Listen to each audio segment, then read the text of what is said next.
Evening. Good afternoon.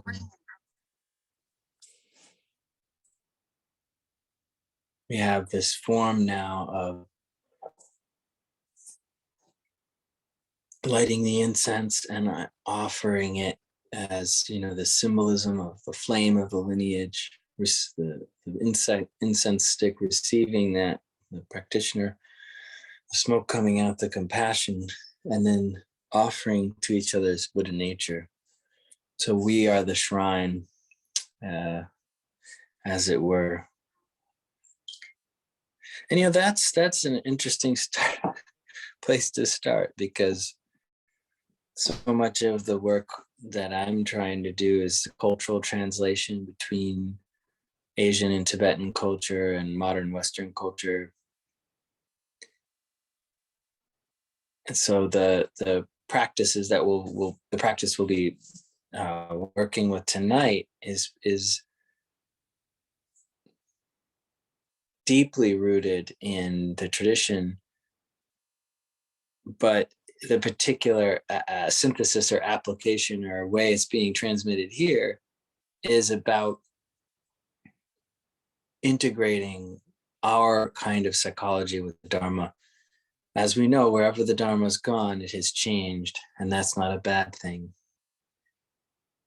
Change can be a little scary, but it tends to work itself out in these cases. I think it's, if it's something we're doing is useful, people will do it. If it's not useful, they won't do it.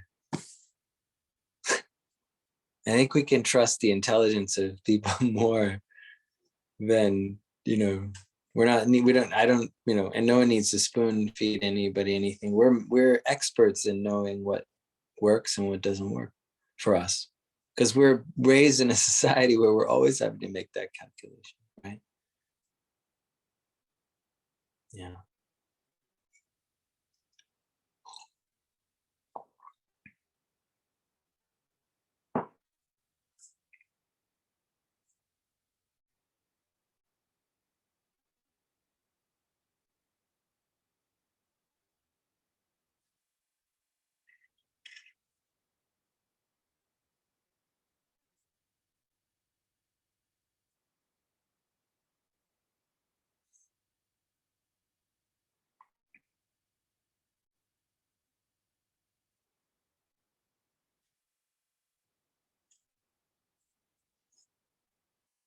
So what I was going to say is the notion of bowing to each other as a shrine. I think some of my teachers would probably, some of them might like it, some of them might not. I think I would certainly be blacklisted in some parts of Tibetan community for sure. I mean, it's not that there isn't precedent for that kind of thing, but there's an uneasiness often in the Asian presentation of Buddhism around the individual and their empowerment and trusting the individual. You could say there's a healthy fear of the warping of the desires of ego, clinging, or self-importance. But as you get higher up in the views of the teachings, and then you encounter great masters like Tulku Ujin, they break all those conventions. And I find that very inspiring. For example, in Tibet, there was a whole hierarchy of how you would greet someone. And it was really a way of placing each other in a hierarchy. And, in our modern society, it would be considered incredibly classist and not so wonderful. So, for example, if you were a Rinpoche and you entered a home, you'd place one hand up and bow, not two. I'm not giving you two. Come on, this is a peasant's house. So right off the bat, that's like, really, one hand? Can you bring both? So, and another example was that only among high lamas, or beings that perceive, especially higher Rinpoches and lamas who would perceive that the other being is their equal, they would touch foreheads to each other's forehead as a symbol of that. Now, when you're coming in a blessing line, they put their hand down on the top of your head and or bop you with a statue or something. That was like, yeah, you stay there. I'll give you this. Not too close. But Tulam was touching it. Well, the reason I bring up Tulku Ujin is he destroyed this convention in his Gompa in Nepal, where hikers would come by and he'd wave them up. And then they weren't even Buddhists, and he would just place his head to their head all the time, everyone. And it also meant, you have my realization. Anything I know, you have. And it's so interesting because I got that feeling spending time with one of his sons, Mingyur Rinpoche, who is one of the people I've studied with. And I remember being alone, well, with a translator, but in a room with him. We were having an interview, and I was talking to him, asking him some questions, and he was just very relaxed answering. But then he looked at me, and there was this feeling of like, it was the context. He was like, you have everything I have. You have everything you need. And it was really, I could feel it in my body. And I was like, it's like the last thing you expect when you go to a teacher, in a way, when there's a big hierarchy and everything. But he didn't buy into that. And he was just like, he just looked at me in a way where I was like, it was like so disarming, because he had that culture from his father of just, no. And Khenpo Rinpoche, a lot of people, when Trungpa Rinpoche was asked about him, and he was my first teacher and my most influential reason I became a Buddhist. And when Trungpa Rinpoche was asked about him, he said, what do you think of Khenpo Rinpoche? And Trungpa Rinpoche said, oh, he's more like a yogi than a Rinpoche. And the student was like, is that good or bad? And Rinpoche was like, it's the best. So apparently Trungpa Rinpoche didn't like the groomed fingernails of Rinpoche's. It's a very professorial kind of high class thing that was going on with the whole title. It wasn't just like we see it, oh, Rinpoche is such a beautiful thing. In that culture, it's like, no, you're way up. You're like up.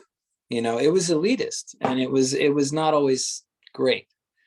So I'm not, it's not like every time you listen to me, I shit on Tibetan culture. I swear, it's not true. But because I love it so fucking much, and I feel like I am partly Tibetan in my heart, and I just want to say that I think only someone who has so identified with it and so spent so much of their adult life in it can be so critical. It's like talking about your spouse. You're like, let me tell you, I'll tell you about Larry. You want to know? You think he's so wonderful. But anyway, it's out of love. I'm not.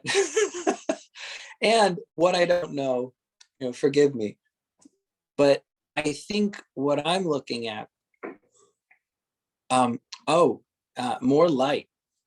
Yes, Lori, let me do that. I'm in a makeshift setup here in my new place. Let me go see if I can.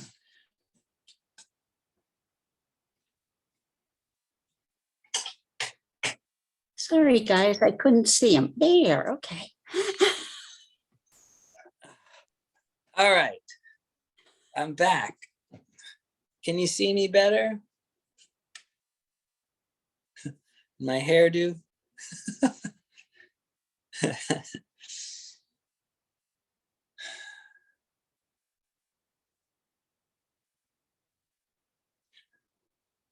So again, none of this is to slight another culture that I love, or to criticize a different culture. That would be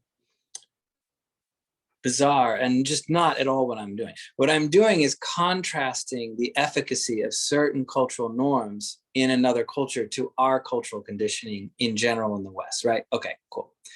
So just when being super clear, out of respect for the differences and the diversity of culture. I'm not saying those cultures are wrong. In fact, if I was raised in that culture, maybe it would work for me in a different way, right? So I don't know. You can't take it's like taking the animal out of the ecosystem. It's tricky, right? We don't need to, I'm not here to evaluate a culture. More, I'm trying to find how do we relate to these teachings that have been translated culturally, for better, for worse.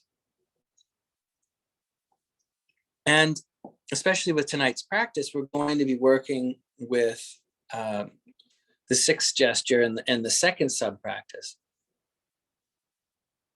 And again, all of these teachings and practices come from the Tibetan tradition and come from my teachers and the teachings I received and the practices I've practiced, but then they're a synthesis in a way that we can kind of make them more our own in our own native understanding of reality, our facet or facets.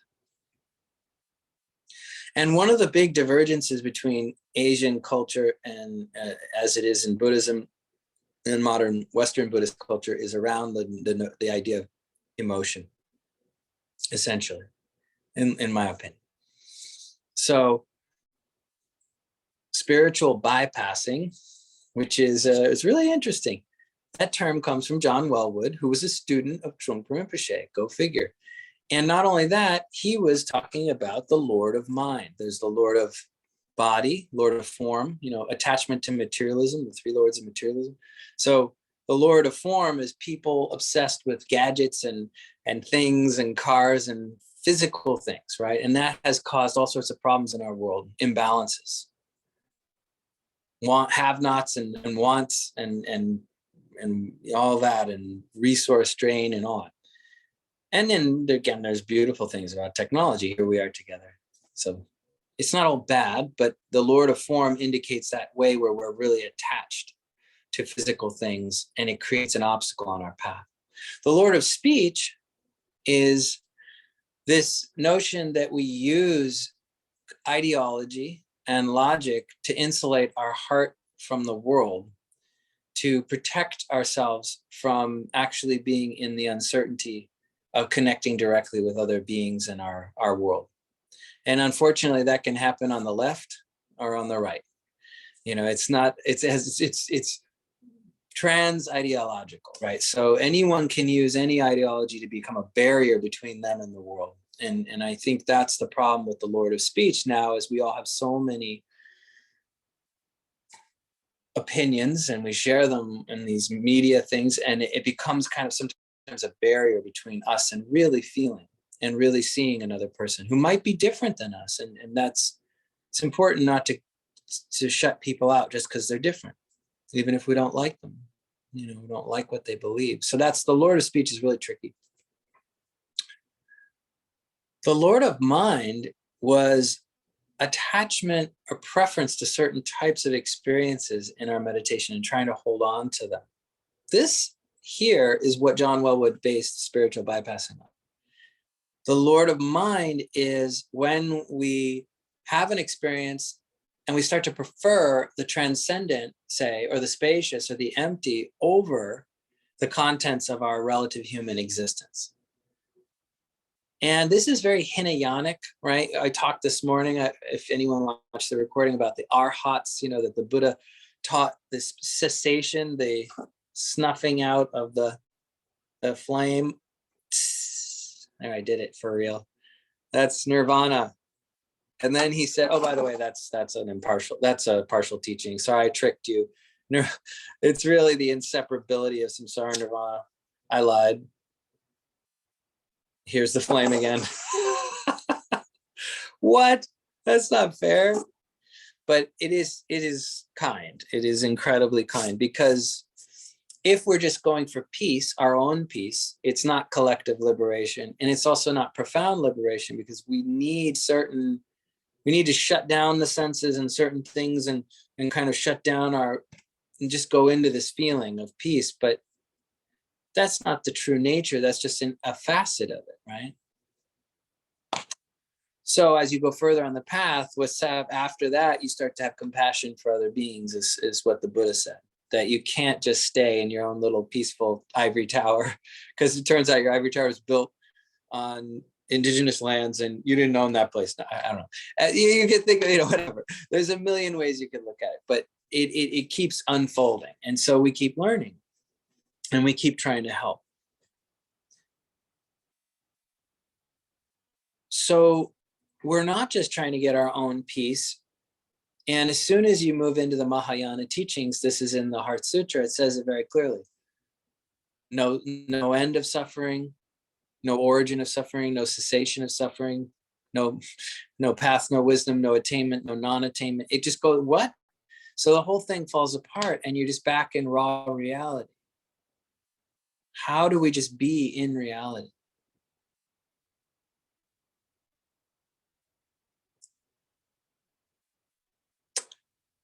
Now, when they say form is emptiness, emptiness is form in the Heart Sutra, it's also all the skandhas. The longer version says feeling is form, feeling is emptiness, emptiness is feeling. And it goes through the rest of the skandhas. Discernment or discrimination is emptiness, emptiness is discrimination, consciousness is emptiness, emptiness is concepts are emptiness, emptiness is concepts, consciousness is emptiness, emptiness is content. No, that sounds very confusing to say it out. That's why they just shorten it down to form, but it's all of them. And so feelings are emptiness, emptiness is feelings. In other words, there's space within our feelings. In the Shambhala teachings of the Werma, they talk about the Dharma Dhatu, which is a special kind of space that was very important because it's the space within things, within this lighter, within a city, which is very crowded and busy. But somehow, if you can find out there's space inside of it all, it changes your experience and allows you to be more compassionate. It's very important for the bodhisattvas to know that there's space within everything, that everything is an expression of space. There's many kinds of space, but this one is so important for compassion. And especially as we're using this weird blend of Tantra, Sutra, Mahayana, and Hinayana teachings and Shambhala teachings all kind of blended together. It's like, that's what the 21 gestures do.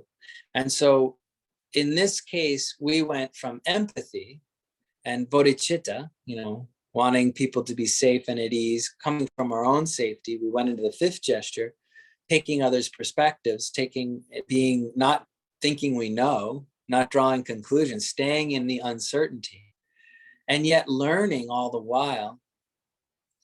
And then we move into height, width, and depth. And here, the space of our being, our body, is so important because there are many teachings that are about going out into the space around us. And I promise we'll do a little bit of that too.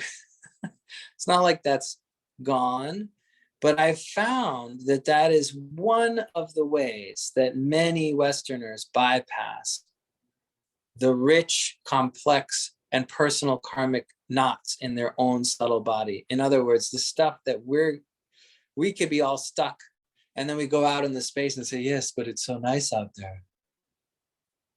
Now you can see why someone can practice for 50 years and be a complete beep. Sorry, I didn't say it. I censored myself. No, it could be a complete pain in the butt, and not inspiring to other practitioners. And they're like, what? This person's meditated them and they've done all these advances. What's going on? Well, it's because it's possible to just connect with elements that are out in the space that's shared, that's very profound, but you left yourself behind and you thought it didn't matter. And frankly, this is where I might come back, and I will wrap this up because I don't want to spend, I'm not wanting to go so far into this whole thing with the Tibetan thing, but I'm just trying to set the groundwork, right? And then we'll do the practice together and discuss it like always. But I do want to finish this thought, which is this is something that, yeah, I guess I just have to say this story because it just feels really important. Like even in Asia,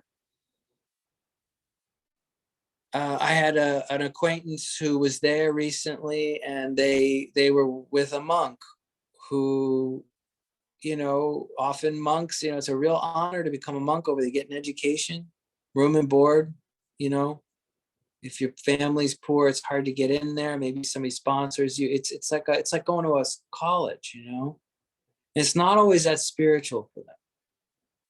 I think we have a lot of like we like idealize it, and actually for them, it's like a social thing. It's like, oh yeah, you can get into, yeah, do it for a while. And this one monk had seen the Sakyong with his very fancy gold watch, and he told the person I knew, God, I'm just saving up. And the person was like, for what? He's like, for a gold watch like the Sakyong. And I just can't wait. Once I have that thing, I'll feel so good about myself. And I was like, whoa, really?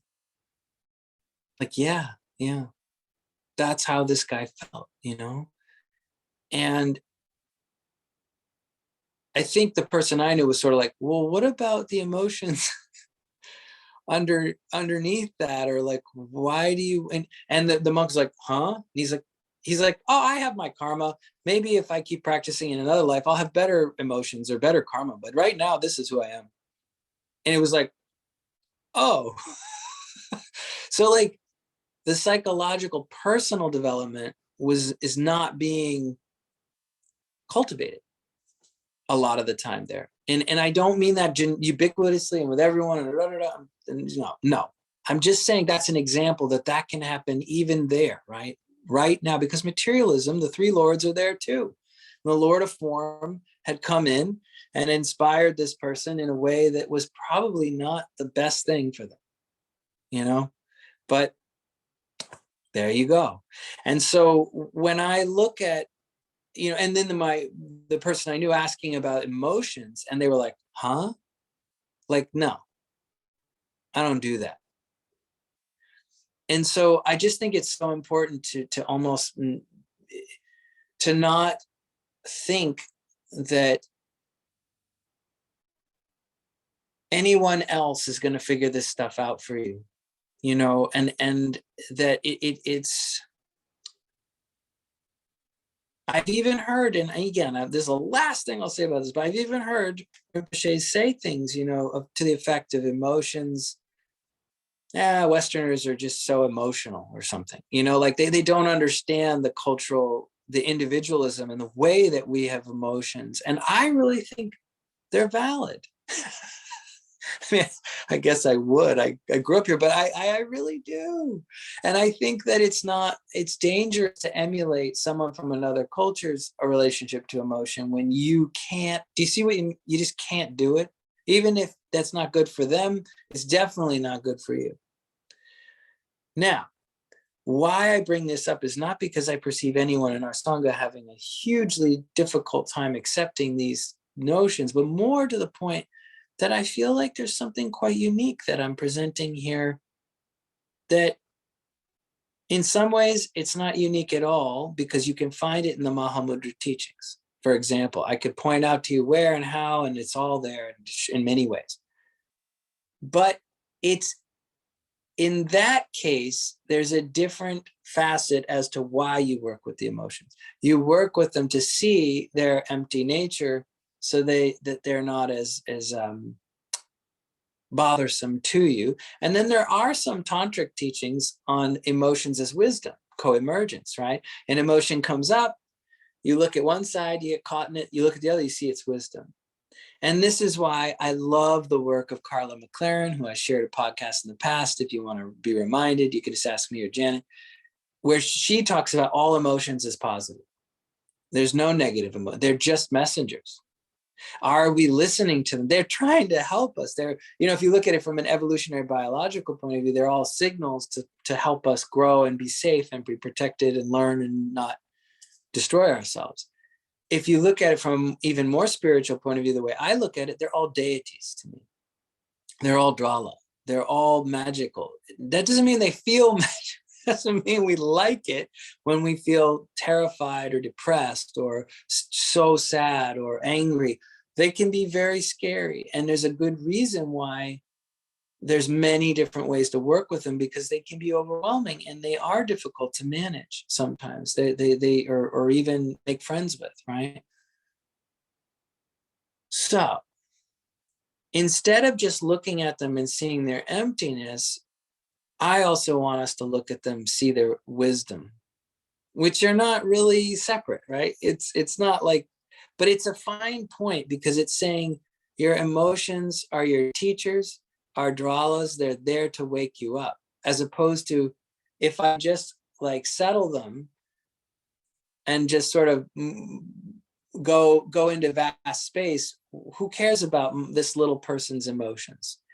But I think that's a huge misunderstanding, because the subtle body, turns out, is the whole universe. The whole universe is in the subtle body. That's the crazy thing about the real nature of space and reality, is it's not like there's something out there that's better. It's all here, and it's all there, and it's all in everywhere. So that is a profound view. Believe it, that's really, really high view.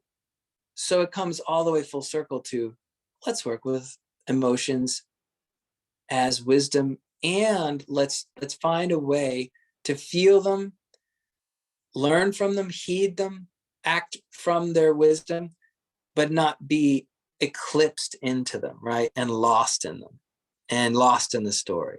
That is the key. And in some ways, I think what this technique we'll be learning and doing shortly is just a very tangible way of working with emotion and its wisdom, so that it's not conceptual, it's experiential and embodied. All right, wow, that took longer than I thought, but thank you. I really wanted to convey some of my motivation for presenting it this way and the context behind it. So let's go through it, and then we'll talk about the experience. So first, we'll start with the pull of height. You can put one hand under your leg or your bottom and one hand on the top of your head, and you feel the space between the 2 points, and you feel the 2 points at the same time. This ends up being 2 plus, I don't know, like an X sign.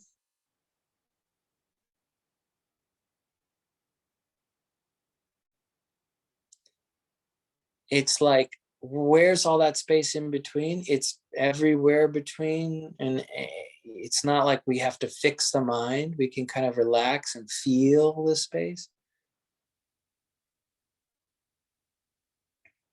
Just this simple key unlocks the conceptual prison, and you can feel multiple locations. And because of that, you're in the nature of space, dimensionality, expanse,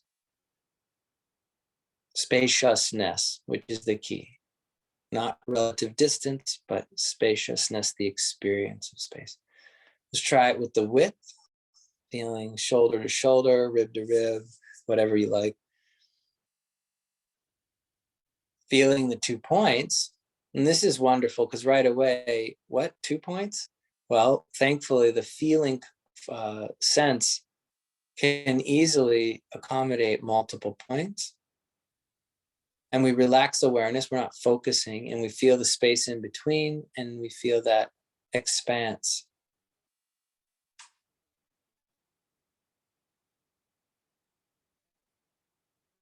Expansiveness. A lot of verbs and adverbs here. And then moving to the front and back, depth. Just like we mean it literarily, there's a lot of depth to this content. There's a lot of depth to you, from front to back. And I trail the hands down and off back to my thighs. And now we stack or layer all three: height, width, and depth.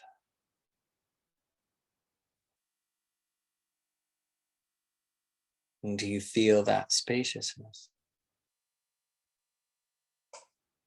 The space between the dimensions of your body, the sense of your nervous system,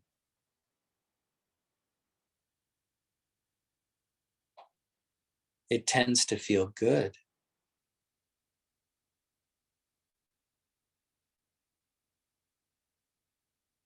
We do this to counteract being sort of conglomerated in the head with all the senses. We do this to kind of realize that the world of thoughts that seems to kind of appear in our head, and it's sort of placed in space. And this is the first sub practice that we've been doing, or the main practice of the gesture, feeling this space. And we've talked about it this week a lot, about stay with the feeling. My Star Wars nerdery has come out. They're going in the trench in the episode 4, and it's like, stay with it, stay with this. And it's that feeling of stay with this mountain likeness of the space of your own body. What we'll be doing, and we just starting to touch into it now with the second sub practice, is we're going to stay with this height, width, and depth, layered and stacked, the spaciousness. And now we're going to feel what kinds of felt meanings, felt senses, kinds of emotions are in our torso, in our body.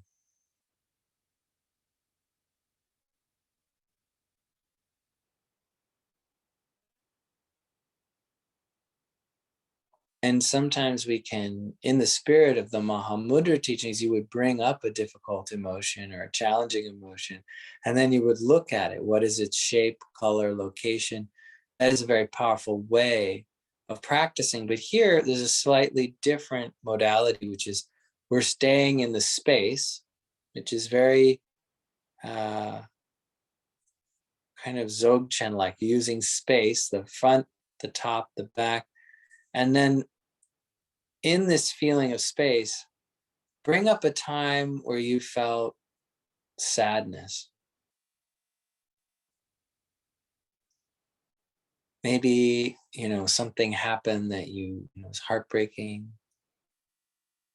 Doesn't have to be the most painful thing, but just bring something up that, scan your memories, and if you find something, just think about it a little bit, and then return your attention to height, width, and depth, and see if you can allow that feeling to be happening in the space of your embodied dimensionality.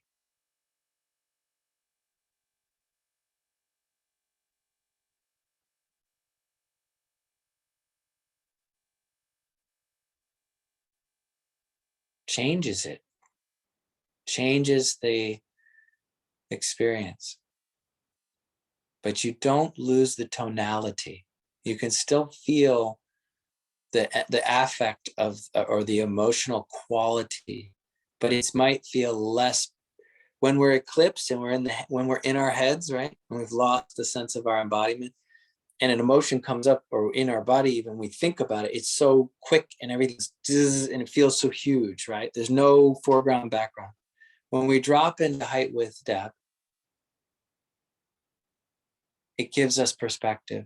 Let's try another one. Let's bring up a time you got really angry and afraid, but maybe angry, either one.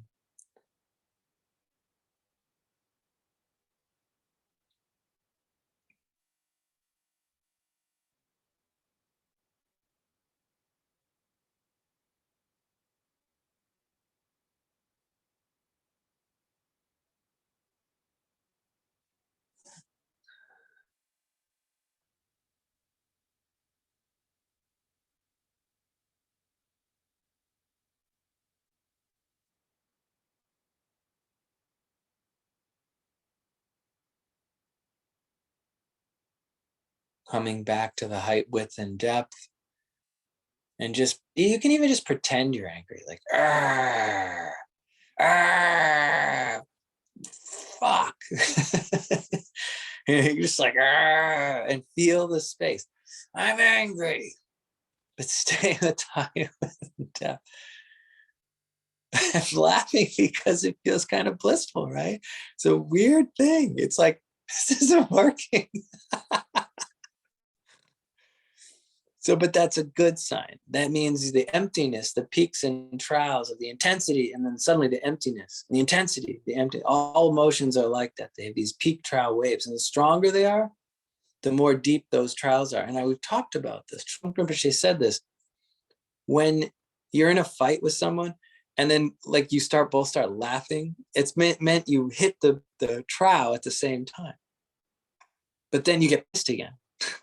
Or you're driving along, you're like pissed off, and then you're like, I'm fine. And then you're pissed off, and like 2 seconds later again, right? So those are the waves of emotions. But when you have this height, width, and depth, it's like you become the water, the ocean. So the waves don't throw you, right? Let's try another one.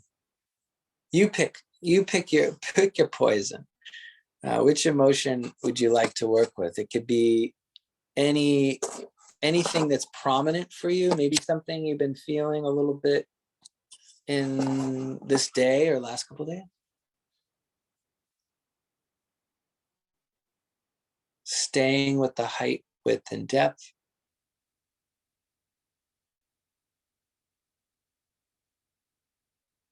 And again, if it's easy, you can just act. If you can act, just pretend you're feeling something and see if you can stay with the height, width, and depth.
Okay.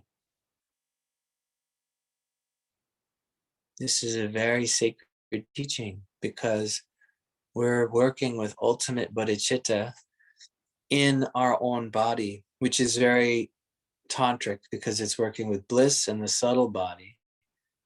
And really, when the subtle body attains its full self-realization, it's called the Vajra body. And the Vajra body is this notion of the holographic universe, that the whole universe is within it, and it's the whole universe. And it's that's how our nature really is. When we work with the subtle body, it's our karmic winds and energies and channels. And we work with the mental body, the least refined, we just sort of have an idea of our body. It's very unconscious and not very lucid.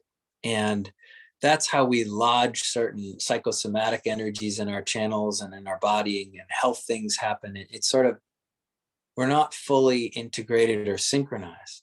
As we start intentionally coming into height, width, and depth, we start feeling the subtle body, the lucid mental body, and then it starts to transform into this vehicle to experience spaciousness, the bliss, or which is the workable energy inside of all emotions. If you mix, and I did this with mine, I just pretended I was sad for the last one. It's never far away, but I just pretended, and I felt the space, and it was so sweet. It was so beautiful, right? It was like, oh. So you could really practice this, pretending emotions, acting with the height, with, and the reason I think that's so important to mix height, width, and depth and a little acting is because acting, you're doing it, right? You're lucid, you're doing it on purpose, if you can. And if you can't, then just bring up something that's coming up for you. And that's also, by the way, that's kind of acting. Everyone can act, and there's different ways. But if you can play with this. When you know you're doing it, that's the level at which you can stay with it and start to get some confidence, like, whoa, this is cool. Because when a real situation comes up and you're with another person, when I've been able to do that, I can tell you it's absolutely remarkable and beautiful. Because but when I can't, or when any of us can't, it's just the shit show of a fight or an argument, right? And then you're like, oh, I forgot to do the height, width, the depth, or whatever technique you're doing. But in this case, it's hard to remember when things are very intense, right? We tend to get eclipsed. We look at the other person where things are, we lock eyes, it gets hypertonic, everyone, you're the problem, whatever. That's what happens. But if we come back into height, width, and depth, and we're like, whoa, oh my gosh, I feel a lot.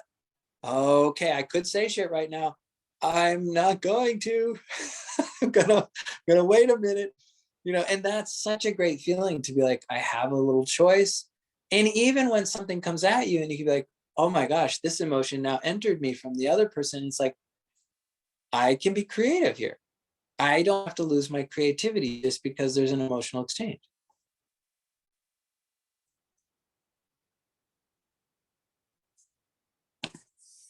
All right. Let's discuss a little. Let's see what percolated.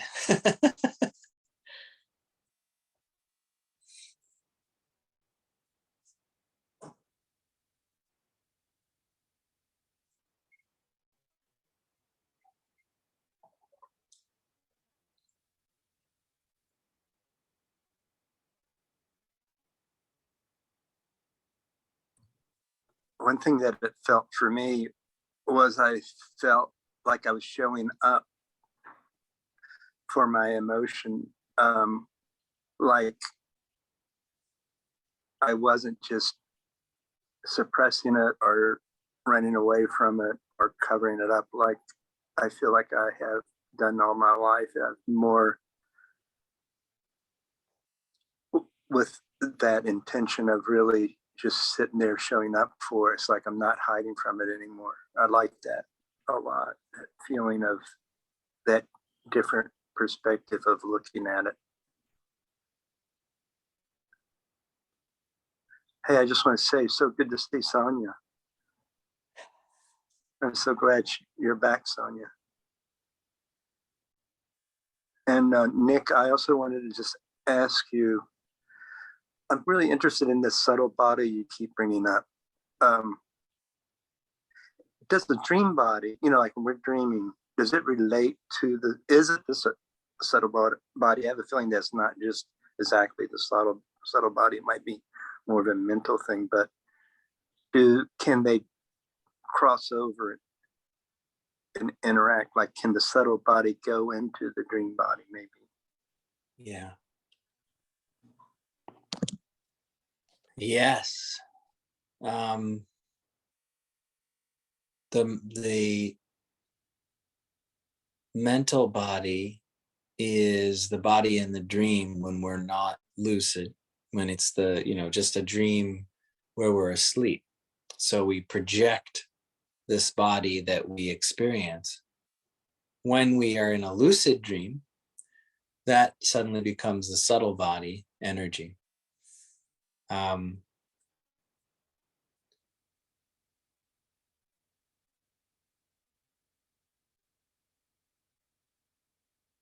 There are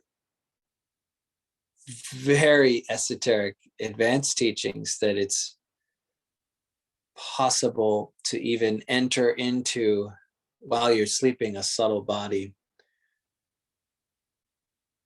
that is kind of like out of body experience. Some people apparently can do that. I've never experienced that personally, but that and His Holiness the Dalai Lama said, oh yes, they make very good spies. That's how we got out of Tibet. That they would actually enter into a subtle body outside of their body in dream, go and scout out the land and tell people where the Chinese were. So I don't know. I mean, that's pretty out there, but but I think that the cool thing is the lucid dream experience gives us an incredible template for the experience of subtle body, because if you're in a dream and you're lucid, you can kind of be like, you could look at yourself and feel yourself, and you could feel that luminous energetic quality. Whereas with the mental body of the dream, we're just sort of in it, we're not aware that we're dreaming, right? That's the differentiation of the category. And then it's like a mental body because it just happens, we just assume it, we're used to it. And that shows how and I've talked to people, like I had a friend who was in a wheelchair for 20 years, and I asked him, when you dream, are you in a wheelchair? And he said, no, I'm walking around. Isn't that amazing? He'd been in a wheelchair for 20 years and he didn't dream that way. And I talked to my mom about when she dreams. She said, "Oh, she's in her 80s." She said, "Oh no, I'm a young woman." So I think it just shows there's like this sort of what we're used to, or how we see ourselves or how we identify can kind of come through. That desire can come through in the mental body, but in the subtle body, we can do that, and we can feel incredible joy in our body by feeling that full embodiment. And what I'm saying is the height, width, and depth, and this comes back to the first part of what you shared, it does give us a wonderful way of not running from the emotions and not sort of bypassing them by going out into transcendent experiences or ignoring the embodied experience. It's not that you can't have different kinds of facets of experience, right? I'm fully open to many different ways that can be perceived. But what I find so beautiful about what you were saying and about this kind of practice is you really mix the relative and the ultimate together, where you're feeling the spaciousness of your body and you're beginning to introduce yourself to the subtle body in by using emotions. You're really saying, hey, can I see them as energy that is like almost like shapes, like broccoli or a squid or like a cantaloupe or an eggplant, they might feel like heavy or light or hot, and you can really feel those energies vividly in space. And in the Dorje Trollo Sadhana, which was a tantric teaching, the sadhana says something effective. Thoughts are just like the wind in space, or energy in space.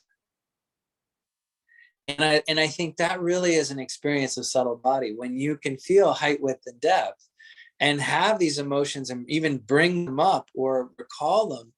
And you can realize that you don't have to identify with them, but you don't have to dishonor them and go away from them or look through them as if they're not there or whatever. You can see them, but also see that they're happening in a larger context.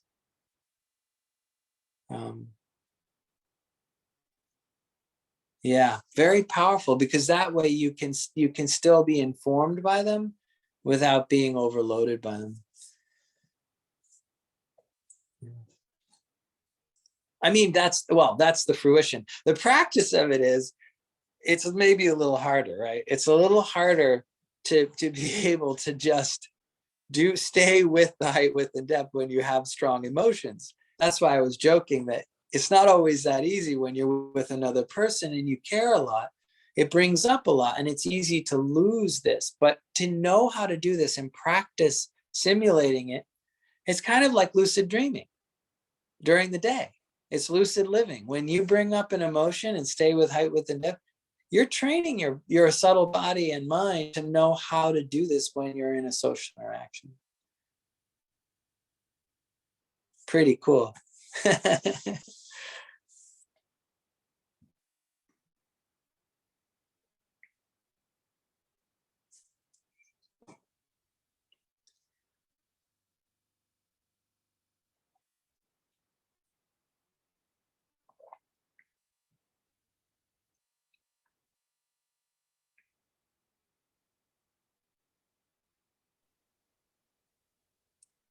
So I also am glad to see you again, Sonia. I've missed you.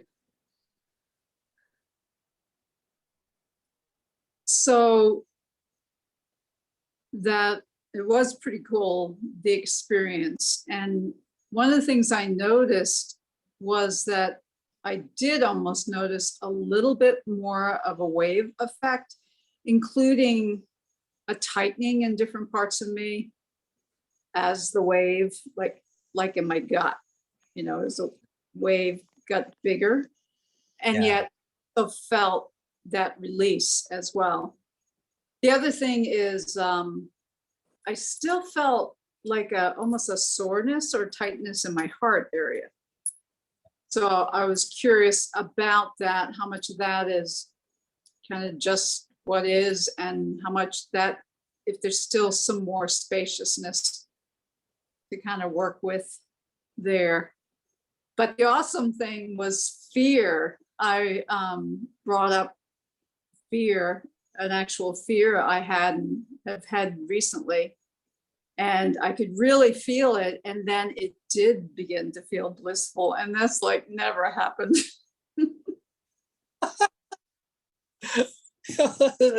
Yes. That makes me so happy. I think also your point about the tightness is these sensations, these emotions, the ones that we know that kind of form knots or heavinesses or lumps or circles or whatever they do. They can do anything, but just feel them and be curious about them. But what's so great about this practice of height, width, and depth is, here's the magic. When we focus, say, on the heart thing, because that's a very common one, right? But say we focus on it, and what starts to happen is, because we tend to identify with the sense clusters in our head and our rational mind, it's almost like we're looking down at our hearts being like, now what's this problem? I mean, that's like our culture. I'm not saying that's what you are doing or anyone's doing, but just, and there's almost this like, and what happens is we reify the duality between ourselves and the not. And we feel like it's an other, or we're other, it's us, and the watching is other, or whatever. It splits things. And it actually activates the seventh consciousness, right? That sense of the one who reaches out at other. And so the seventh consciousness is important in survival, dogs barking when someone comes near their territory. But it's as we start to see it, we're like, oh wait, that's also can partake in the space, that watcher. That's actually what Trungpa Rinpoche said, by the way. When the watcher partakes in the space, it is no longer a problem. And I think that's what we're doing, which is so sneaky and key. We're not trying to stop the watcher or the not. We're not trying to fix the not. We're not trying to fix the watcher. We're saying something so different. We're saying, come into the height, width, and depth, and now allow whatever's there to be there and be its own emissary, its own messenger, its own teaching to us. Now, there's two qualities to this. The first one is space around.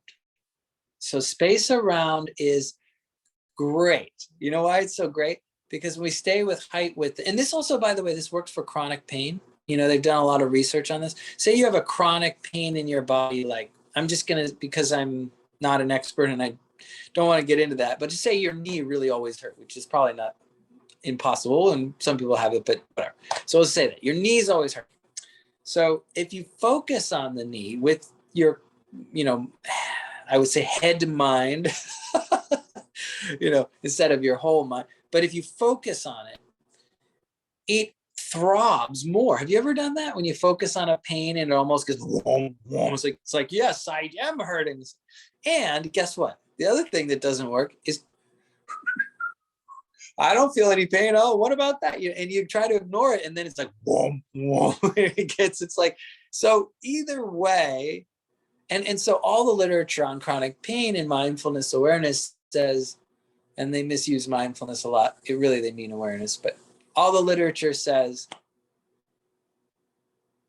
don't focus on it, don't ignore it, allow it to be in the space. And that's the way that we can, you see real, measurable reductions in pain from the way we relate to it. Okay. Well, as you know, and as many of us know, emotions also activate the same pain centers in our nervous system.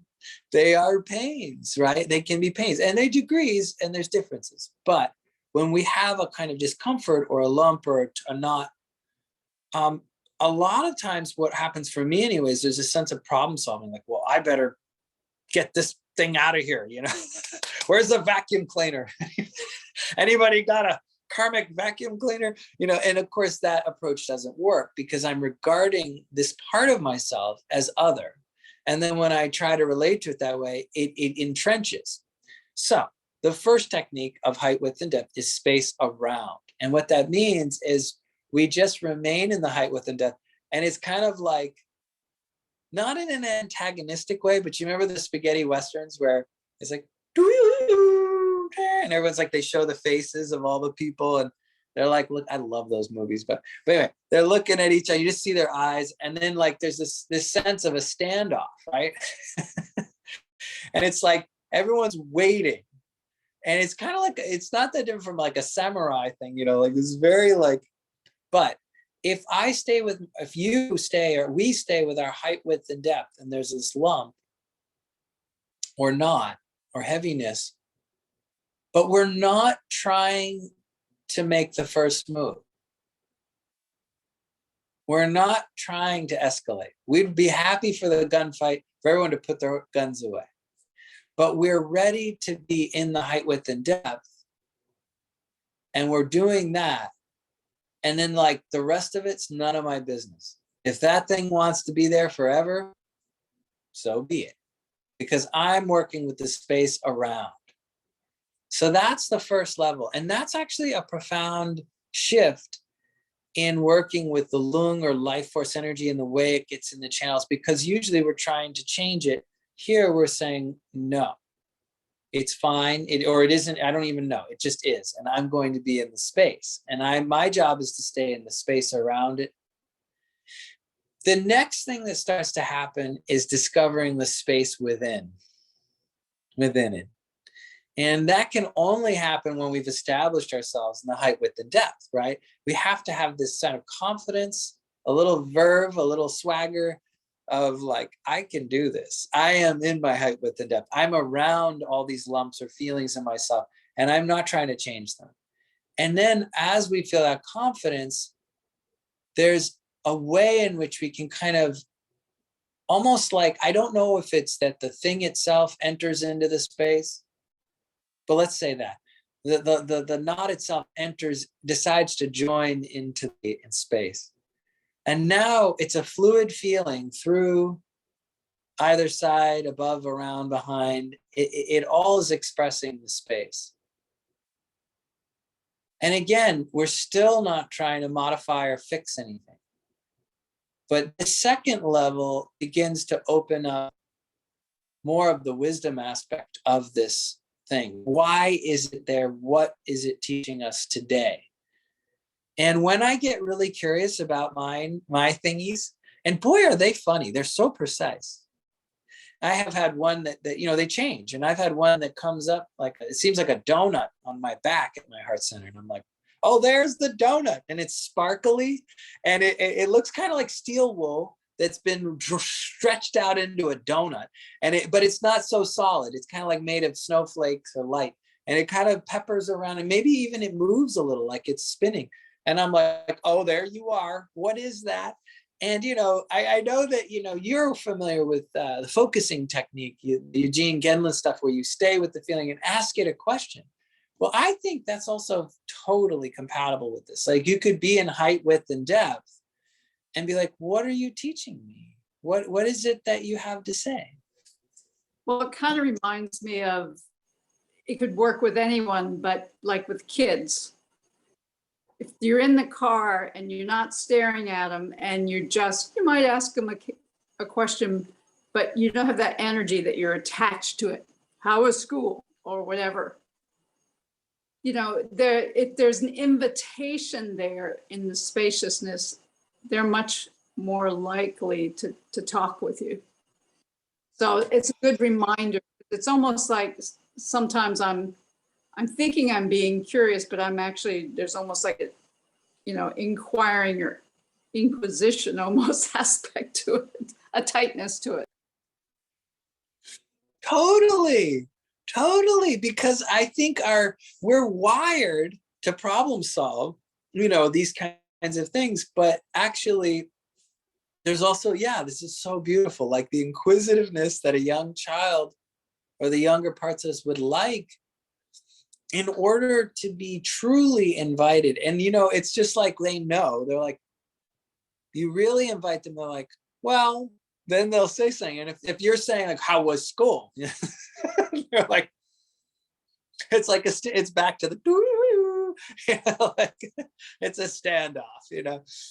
But when there's, again, it does come back to that line of safety too. And it's like height, width, and depth. We're still practicing this tremendous, you know, we can stack that, you know, like, oh, sweetie, I love you. Everything that comes up in me is okay. All parts of me are welcome. I know there's some are scary, some I don't understand. Some of my behaviors frighten me, but they're all part of me and they're all trying to teach me. And it's like everyone goes through this. All right, height, width, and depth. So there's that, we can stack that in tremendous sense of inclusivity and gentleness. And actually, you know what John Wellwood said that I love so much? Oh, he was great. You know what he said? There's nothing softer than space. So like gentler, you know, nothing softer than space. I love that line. It hit me and I thought, oh yes, right? So when we feel height, width, and depth, this is the ultimate bodhicitta, right? It's spacious, but also it's relative bodhicitta. It's so soft. It's so plush, right? Space is just so gentle. So if we can tap into the gentleness of space, oh, it's love.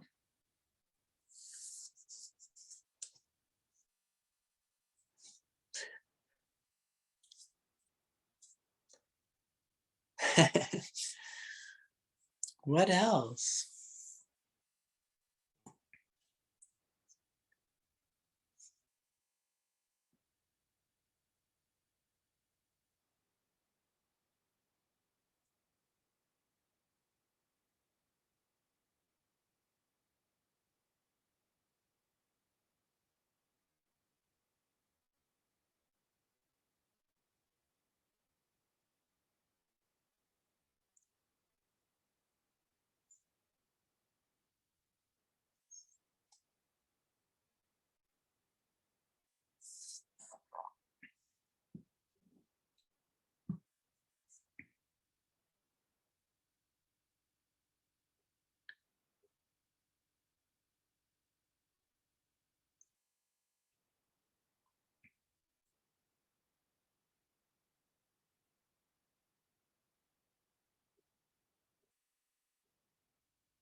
Are there any ways where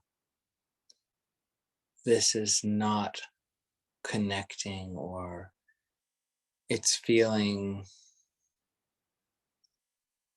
it's hard to connect to it, or you're um,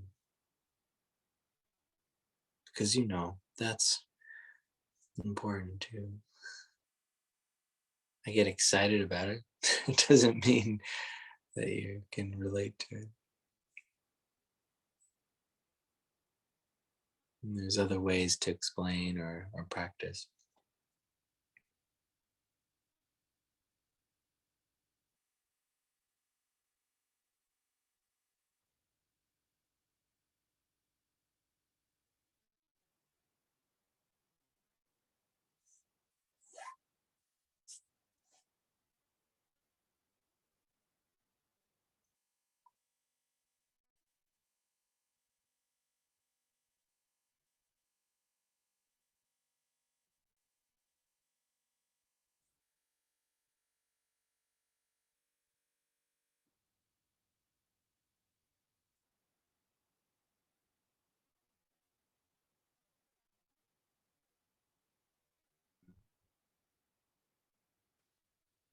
I think it's helpful to, um,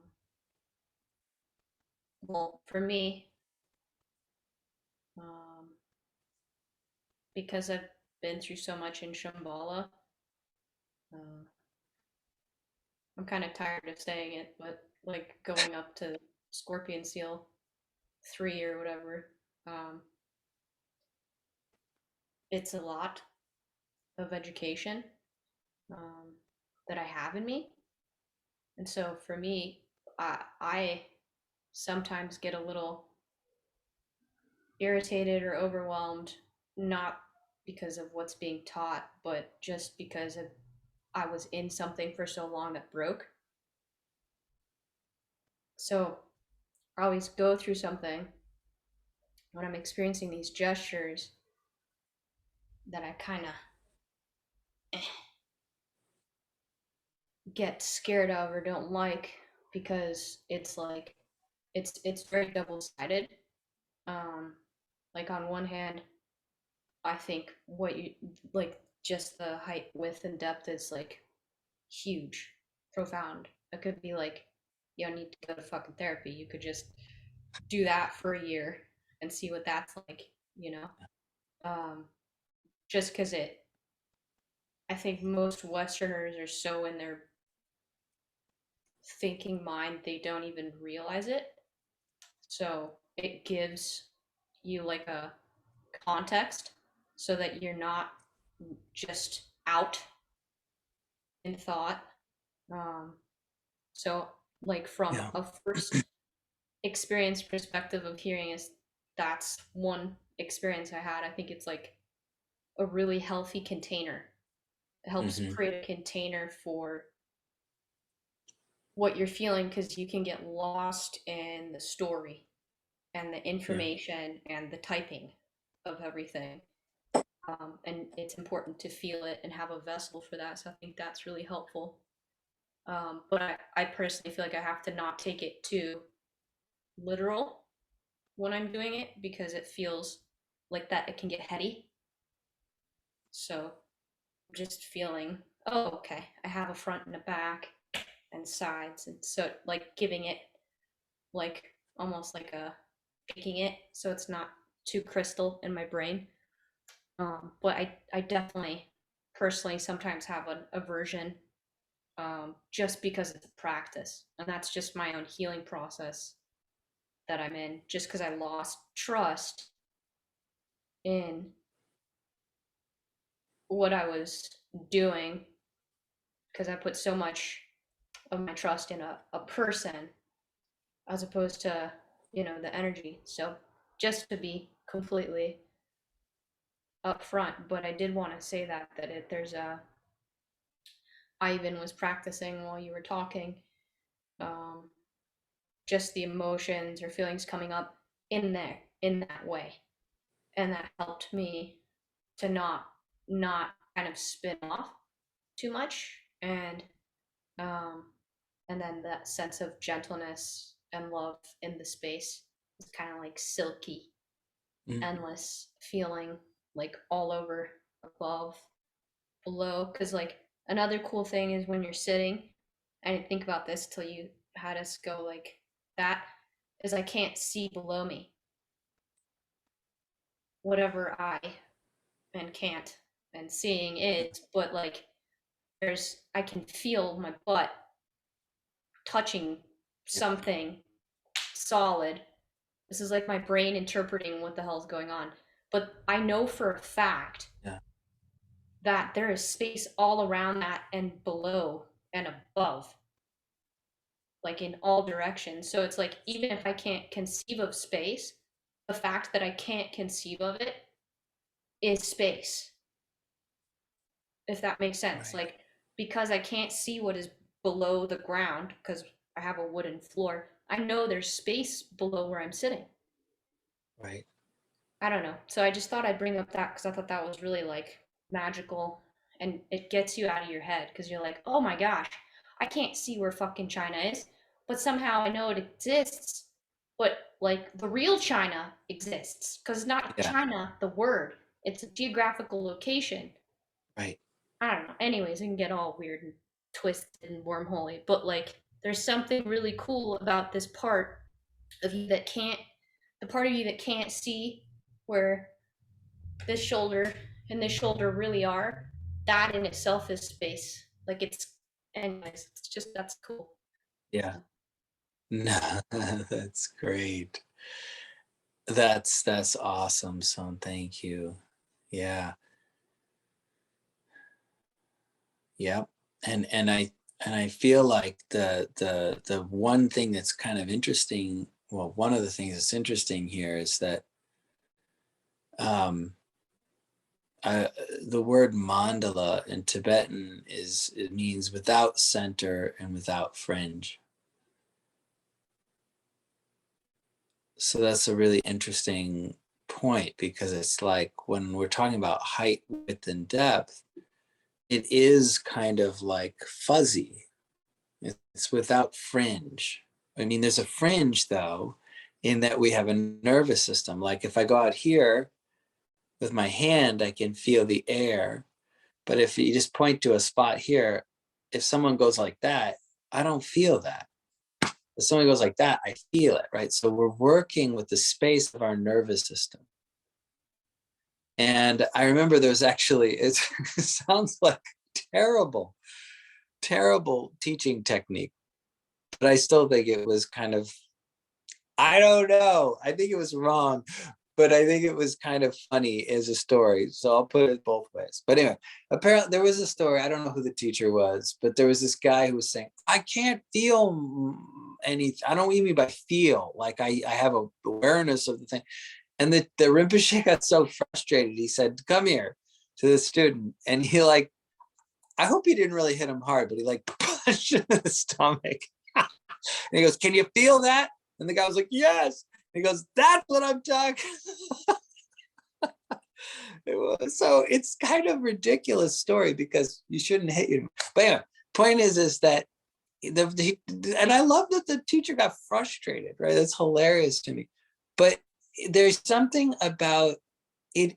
We're not talking about a concept here. It's, you can feel your hands. This is not like, it's your thigh and the top of your head.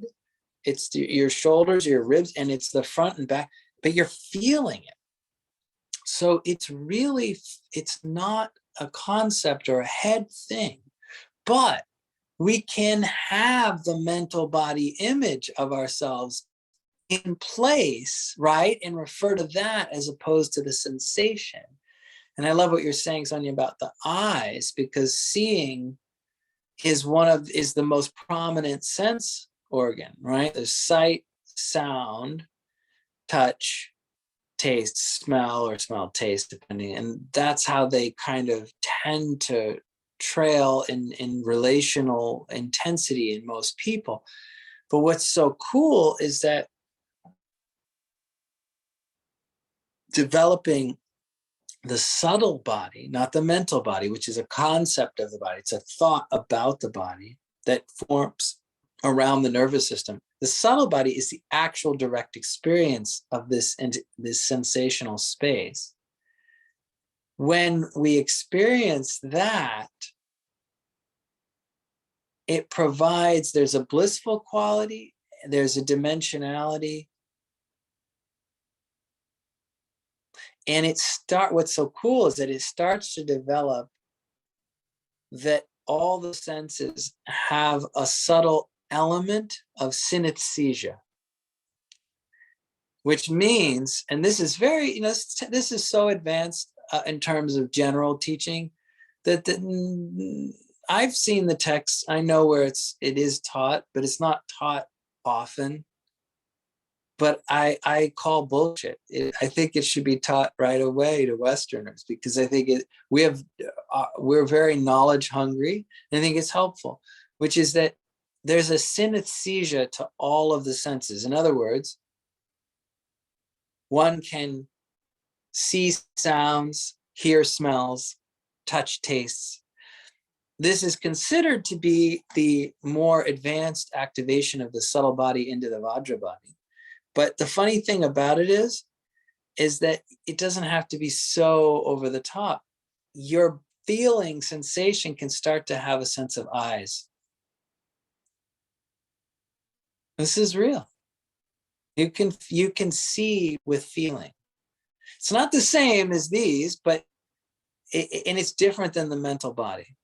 Okay, so that's amazing. That if you do height, width, and depth enough, you start to see with the feeling of the bliss of the subtle body. And it's not a heady thing. It's in that case, because then it's just actually feels good, right? It's not conceptual. It's not like you're remembering an idea. It's actually happening. Like you said, Sonia, that China's really a place geographically, not just a word. So I love that. And I love that kind of notion that there is a visionary quality to feeling, or a feeling quality to vision, and so on. But that could sound very complicated, but actually it's not. Again, we don't need concepts to experience it. We can simply rest, feel height, width, and depth. And the more we do it, the more we develop the multi-sensorial intelligence of the subtle body. And I don't think it's some exalted thing that ordinary people on the path can't experience. We can. I personally have experienced that, and I really feel like it is it's very inspiring to kind of challenge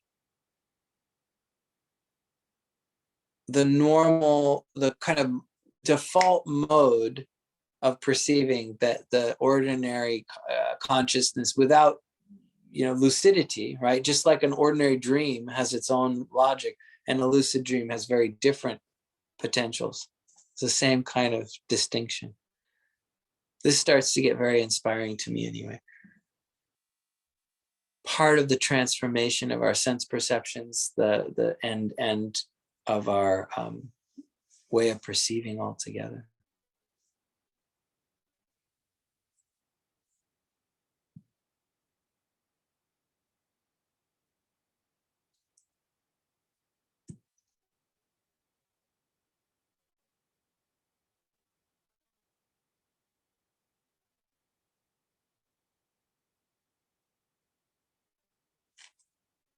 There's one more element that I did want to share, is that the verse.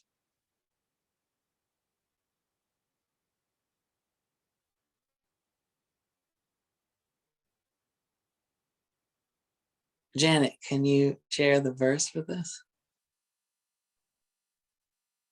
Within dimensional embodiment, shining in totality, relative space reveals the expanse of space within, and thoughts are put in their own place.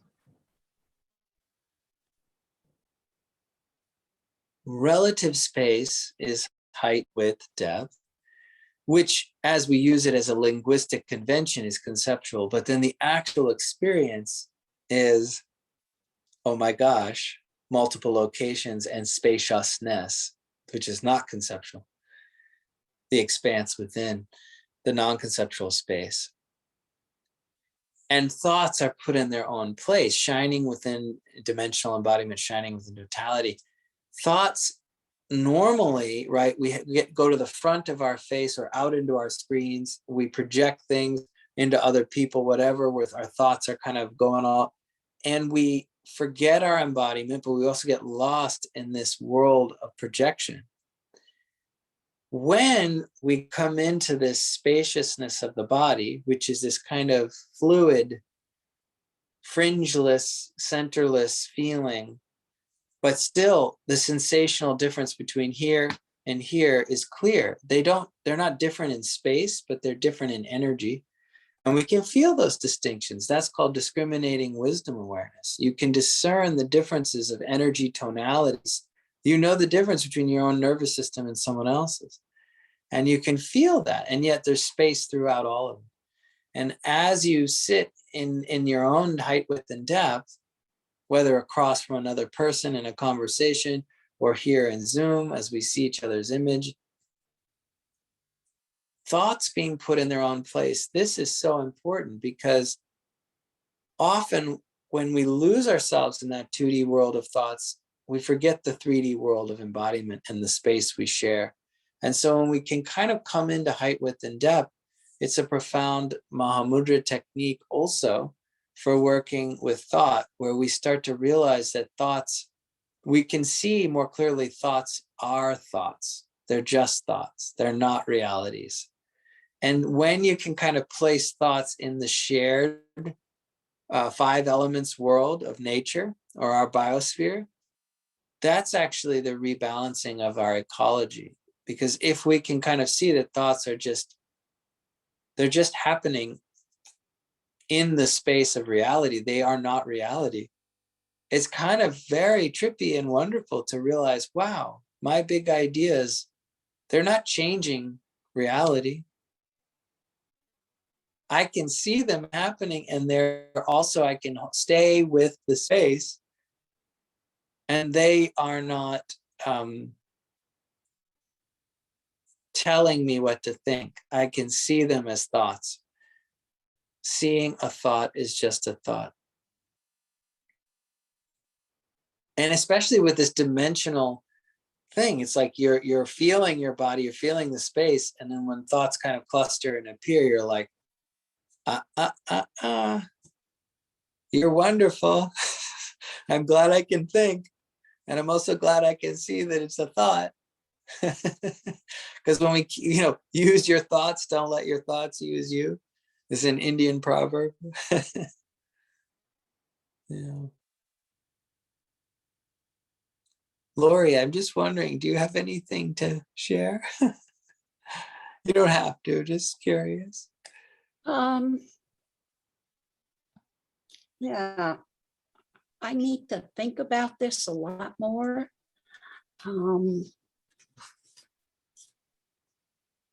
I can feel feelings within the height, width, and depth. But there's also part of me who is, my body's not working in my behalf lately. Yeah. So kind of resisting the embodiment kind of exercises. Yeah. Yeah. So I have to really break this down. I feel a little confused. I will ask you questions when I can formulate them. Oh, okay, my love. That's beautiful. Yes. Yeah. And I wanted, that's actually just, really important point, which is that healing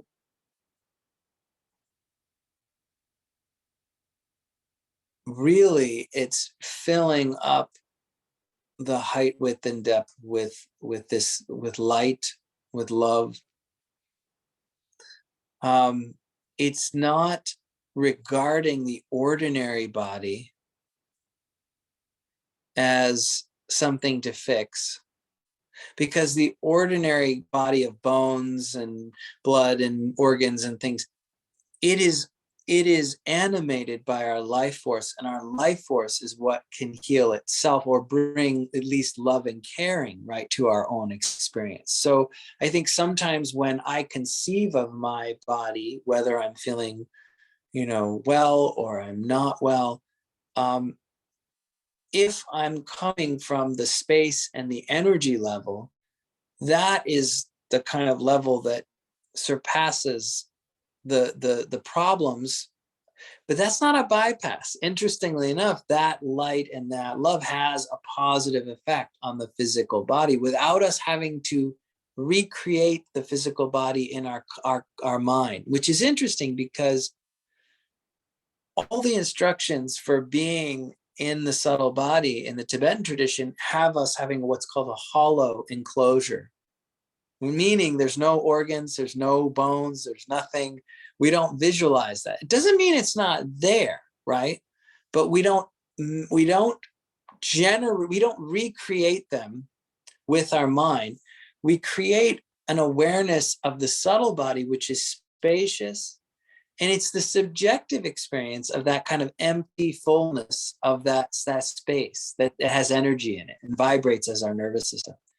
That is actually the way in which we practice, because that's the subtle body is kind of like, what goes with us beyond this life. And it's so you could say it's our spirit or our soul, right? It's what our mind energy is able to generate this or create or live in this luminous energetic body. That's the subtle body. So when we're working with illness and when we're working even with emotional obstacles, like I was speaking with Lynn, which is in a sense not entirely different, where there's the space around and the space within. And then there's the sense where we can relate to the subtle body directly as a spacious field of knowing and feeling that happens to generally kind of stay adhered to our physical body. It's kind of fringy, not totally solid. It's not like linear. It's not an idea. It's sort of fuzzy, but we can feel it. And when we relate to that level, it can be very empowering to feel that dimension. It's not about denying what's going on with physical body either, right? That would be avoiding, and that creates a different problem. But if we're just relating with the subtle body as this power that we have, this love that we have, this light that we can shine, that, from what I understand, a lot of the healing is really regarding that light works with light. It doesn't become solid to work with solid. It stays at the level of light to work. And then the more solid things actually respond to that, to the way they can, or the way that's appropriate in our system. And that, yeah. Yeah.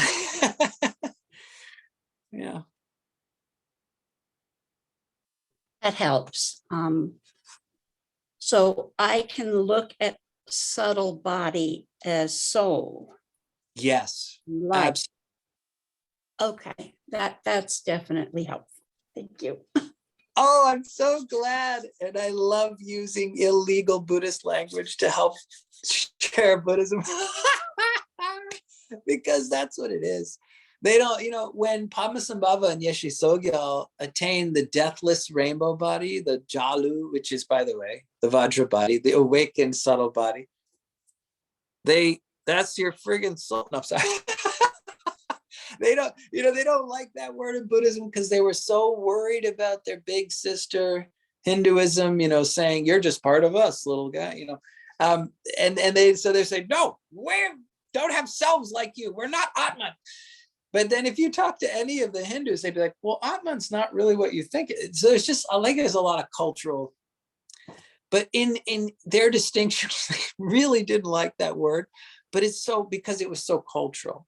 But when they talk about the subtle body and the deathless rainbow body, I mean, if that's not a spirit or a soul, what is? So it's the same thing. It's just they wanted to frame it in their system of awakening, which I think is totally fine. But for me, I think it's so important for us to uncouple the tradition from the reasons in India and Tibet that these things were said into where we are now. And you know what? Yes, spirit or soul is a perfectly we already know these words in our language, and we know how, oh, that's what you're talking about. Yeah. And that makes it more accessible, because we were raised, these words meant something to us that was different from what it meant to them. And, yeah, I like that. I'm glad we got to that. you know.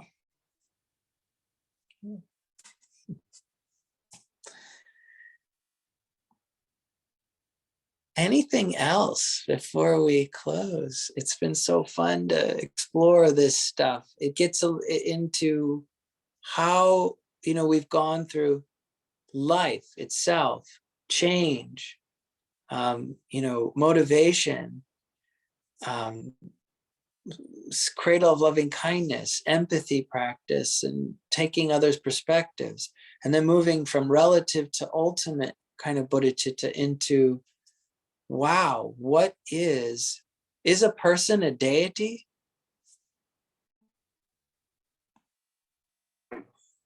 I think so. Are they a deity that doesn't know they're a deity?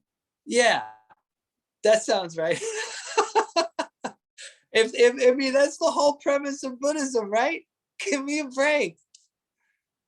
That's the whole point, is that everyone's the Buddha, but we have to unlock it.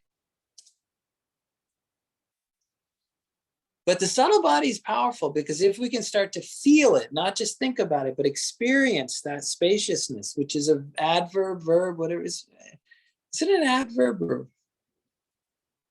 spaciously would be an adverb, right? Yeah. Yeah. But it's like spaciously be is a lot different than think about this thing, which is our concept, right? Spaciously be brings us into experiential expression and feeling and connecting. And we all have our own way of doing that. We all start with our own different facets, our own different karmic viewpoints. And they're all valid.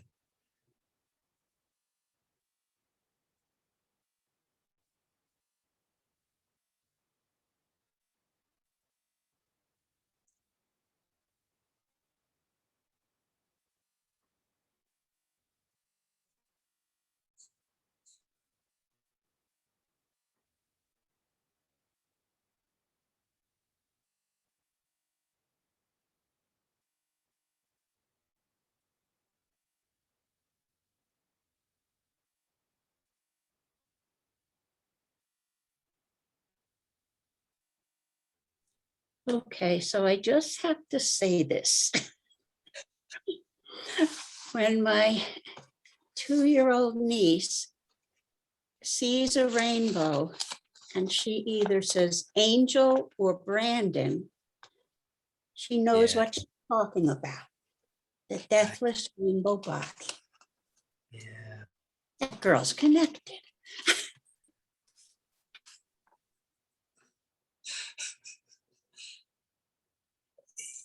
That the beauty, children have this dharmakaya, this spacious, like they're coming from the source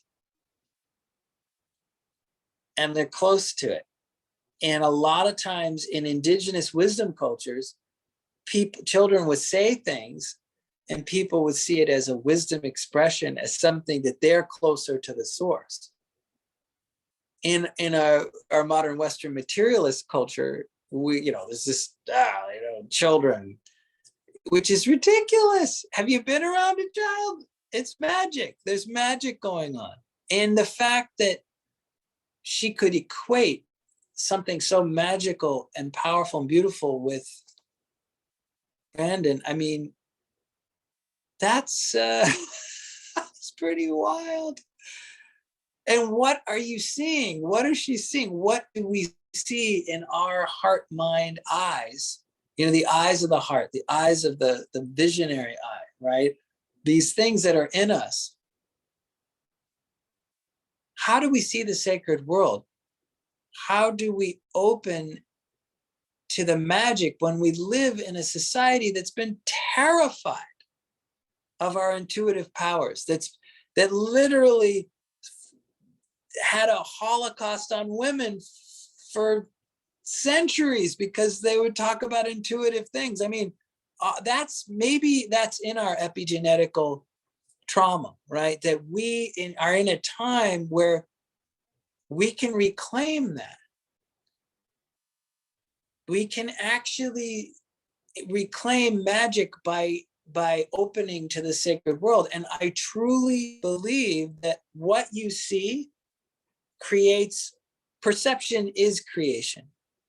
And then the Buddha said this: with our thoughts, we make the world. Our world is made of our thoughts. He said very clearly, perception is creation. There's not just a truth that's objective. There's that kind of truth. And then there's also the truth that what you can see opens up what you can even connect with. And if you look here, you really see this. And if you look here, you really see that. And this is connected to the magic of the subtle body and sacredness,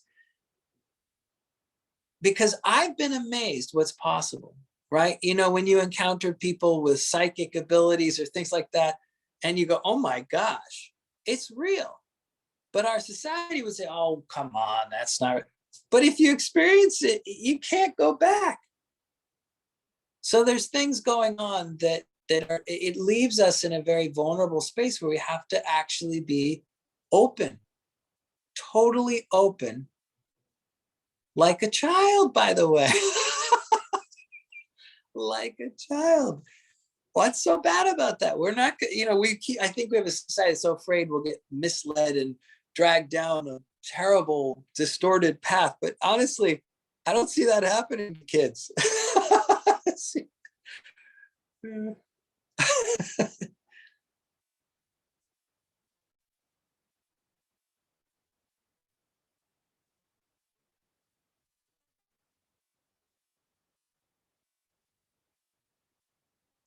My father was very sweet about these things. You know, he would say, the old willing suspension of disbelief, kiddo.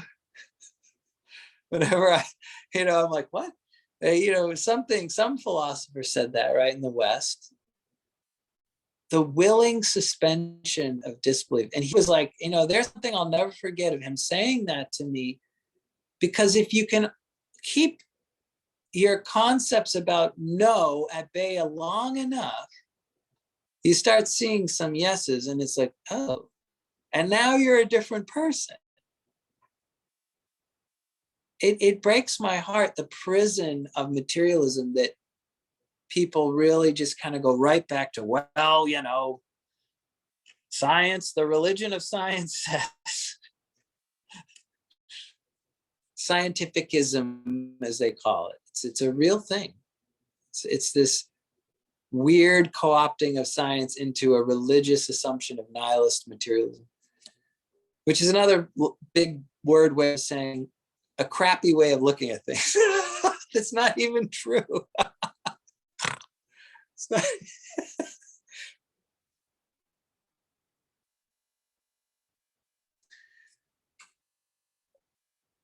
Anything else before we close? I really do want to hear from anyone who wants to share. When you were saying the child being like open like a child, and then the whole scientific thing made me think of that it's always more comfortable to have some sort of logic and to be right and to know, and you know what I mean, to be able to explain things. And a kid just doesn't even think about that, because not knowing isn't anything to be bewildered about or judged about. So made me think about the word empowered, that if we can practice feeling sovereign or empowered in having that childlike, suspension of disbelief, because we're okay, we can make it through the world and still experience it in a very open way, and just put the mask back on if we want, or go back to the old, book of ways or whatever. I think that's okay too, just because over time, I think your nervous system just learns, oh, it's safe if I really admit that I don't know at the end of the day. So, Totally. So I had an experience with my grandson, my 5-year-old grandson. We have a play date every day, and he said that very thing. He said, we were talking about something and I was asking about, he said, Nana, I don't know that yet. You know that. And it was almost like I was silly that I didn't know that he didn't know. And it wasn't any big deal. he hasn't been taught yet that he doesn't have to know in order to be good enough. Our culture has taken away the play. Oh, I love the play. Bring it back. It's always been here. Yeah, right. It's never gone. Well, I mean, on that note, I will play with this in the morning sessions, which, if you can't be at, you can catch the recordings, or so you can just do this on your own, whatever fits your schedule. I know we all have very different lives, but I find it so fun. It's more just like, it's like going in nature is fun, but then if you don't think to do it, it doesn't happen, that kind of thing. So it's not like it's not that hard. It's just, you have to remember, but bringing together, getting into the spaciousness of height, width, and depth and the space, and then bring up emotions playfully, like do the acting if you can, right? Or if you can't remember things, which will be kind of the same thing, and ham it up if you can, kind of really get into it, but see when you kind of eclipse, and when you can kind of like ride it, like, whoa, I'm riding the emotion. I'm still in the space. Oh, so that's fun. It's play. And I think it's not just, we say child's play, like that means it doesn't mean anything, which of course is ridiculous, because that's how we learn everything. Is the playing of children is how they learn. But anyway, child's play to me is the opposite. It's like this magical thing. If we can enjoy like coming up with weird emotions, like try to write down all the different emotions that you have, that you could think of on a little sheet. If you get one of those little spin wheels, that'd be great. And it's like jealousy.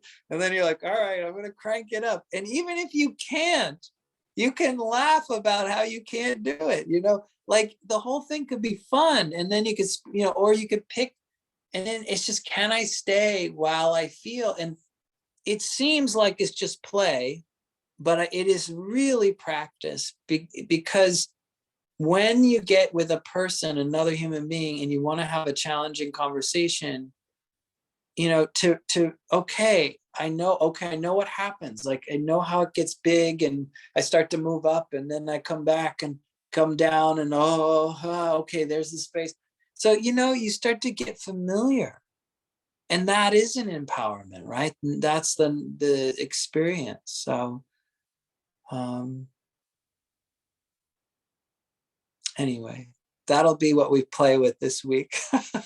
Emotions in space. And we'll crown it off next Sunday with we'll spend the retreat doing more of that together. If you don't get a chance to do it, we'll focus on it more detailed on Sunday. All right. Does anybody want to freestyle dedicate the merit?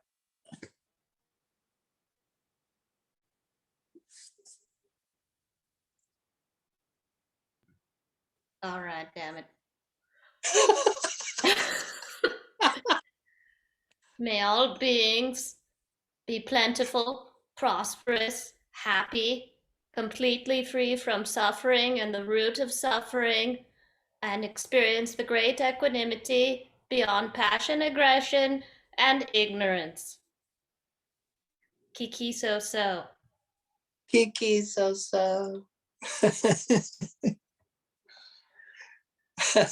Thank you so. Everyone have a good night. See you.